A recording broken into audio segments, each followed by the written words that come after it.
Praise the Lord. प्रभु यीशु मसीह के शक्तिशाली नाम में आप सबको हमारा सलाम।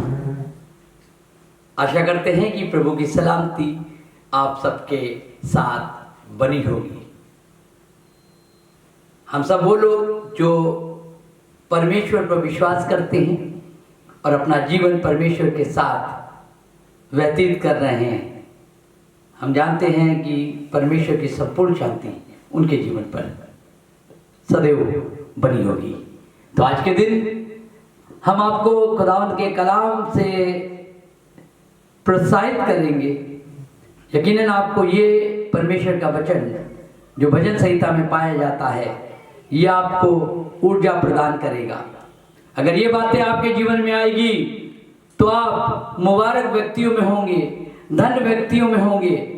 और हम में से बहुत से लोग, हमारे जीवन में ढेरों मुरादें होती हैं, बहुत सी विशेष होती है। हम सब की आंखों में हमारे लिए, हमारे परिवार के लिए, हमारे बच्चों के लिए ढेरों सपने होते हैं।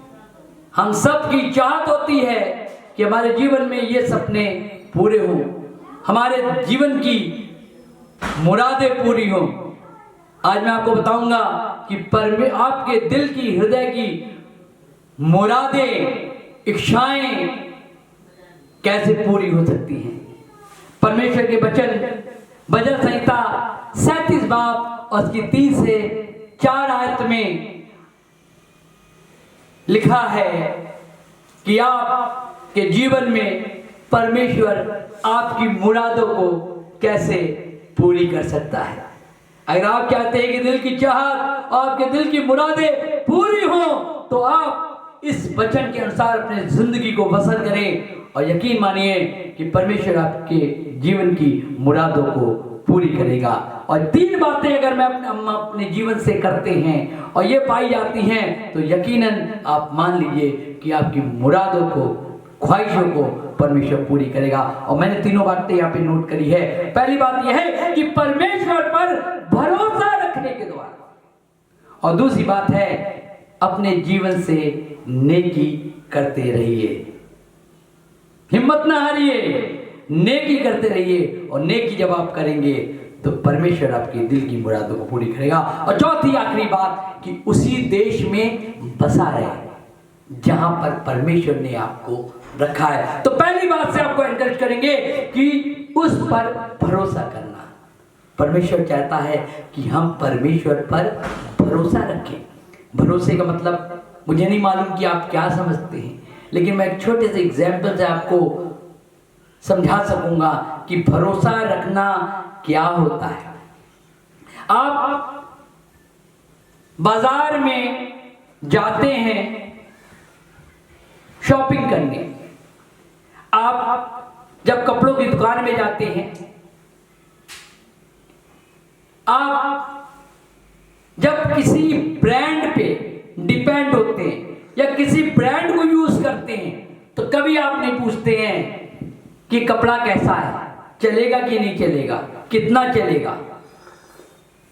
क्योंकि ब्रांड अपने आप में एक भरोसे का दूसरा नाम है।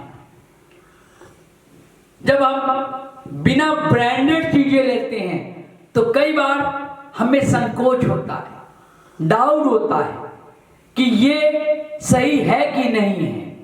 लेकिन जब हम ब्रांडेड चीजें लेते हैं, किसी ब्रांड के बारे में जानते हैं, ब्रांड पे अपने आप में एक भरोसे का दूसरा नाम होता है। ब्रांड अपने आप में ब्रांड नहीं हो जाता, बल्कि वो सालों से लोगों के बीच में अपने प्रोडक्ट को बेचकर एक भरोसा लोगों में बनाता है।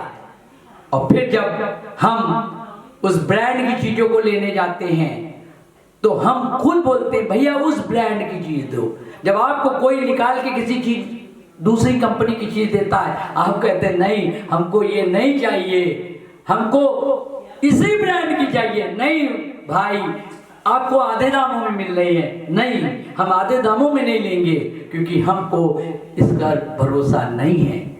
हमने परखा नहीं है, इसने भरोसा पैदा नहीं किया, लेकिन हम ब्रांड के ऊपर भरोसा इसलिए करते हैं कि उसने हमारे भरोसे पे खरा उतरता है। भरोसा यही होता है। और परमेश्वर का वचन बताता है कि हम परमेश्वर पर भरोसा रखें, क्योंकि परमेश्वर अपने आप में एक ब्रांड है। जब परमेश्वर की तरफ हमारा ध्यान जाता है तो हमको कोई संदेह नहीं हो सकता, क्योंकि बाइबल बताती है जो मनुष्य से नहीं हो सकता वो परमेश्वर से हो सकता है, क्योंकि परमेश्वर से सब कुछ हो सकता है। मेरे लोगों, परमेश्वर अपने आप में ब्रांड है। आप परमेश्वर पर भरोसा रख सकते हैं।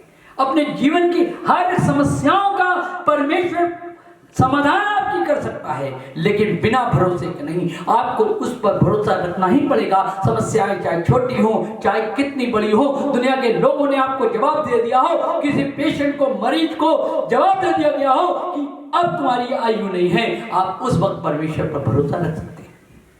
जब दुनिया के लोग आपको नकार चुके हैं, दुनिया के लोग आपसे कह चुके हैं कि तुम फेल हो, फेलियर हो, तुम लूजर हो, तुम कुछ नहीं कर सकते, आप उस वक्त परमेश्वर पर भरोसा कर सकते हैं। और बाइबल बताती है कि वो गिरे हुए को उठाता है, बलहीन को ताकत देता है, कमजोरों को अपना बल प्रदान करता है, लेकिन उसको जो उस पर भरोसा करते हैं। बाइबल में लिखा है कि वो हमारी मुरादों को पूरी करता है। अगर आप चाहते हैं कि आपकी मुरादों को परमेश्वर पूरी करे, आपकी डिजायर को, आपकी अपेक्षाओं को, इच्छाओं को, अभिलाषाओं, इच्छाओं को, तो आप परमेश्वर पर भरोसा करना शुरू कर दीजिए और वो आपकी भरोसे के जवाब को देगा। और दूसरी बात यह है कि अगर आप चाहते हैं आपकी मन की मुरादें पूरी हो, तो आप अपने जीवन में नेकी करना शुरू करिए। जो इंसान नेकियों का जीवन जीता है, जो इंसान दुनिया में नेकी करता है, दुनिया के लोगों के साथ नेकी करता है, परमेश्वर उनको, उनकी दिल की मुरादों को पूरी करता है। नेकी करना क्या होता है? आप तो कहेंगे हमने बहुत सी नेकी करी। आप में से बहुत से लोग ये भी कहते हैं, भैया हम नेकी करते करते थक गए, अब नेकी हमसे नहीं होती, क्योंकि इतनी नेकी करी है, उसके बदले में हमको फल नहीं मिला, उसके बदले में हमको बुराइयां मिली है। हो सकता है आप में से बहुत से लोग बहुत सी नेकियों को करके बैठे हैं, नेकी करते चले आए, लेकिन उसके बदले में आप फल को मांगते हैं। लेकिन बता दे, नेकी फल को नहीं मांगती है।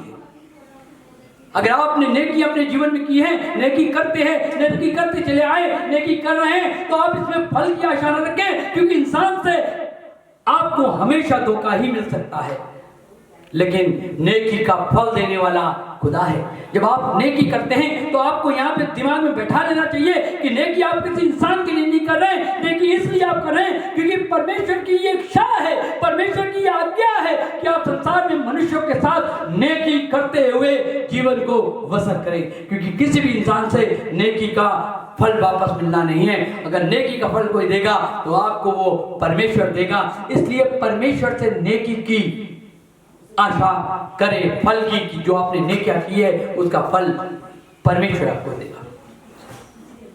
आपने एक कहावत सुनी होगी, नेकी कर और दरिया में डाल।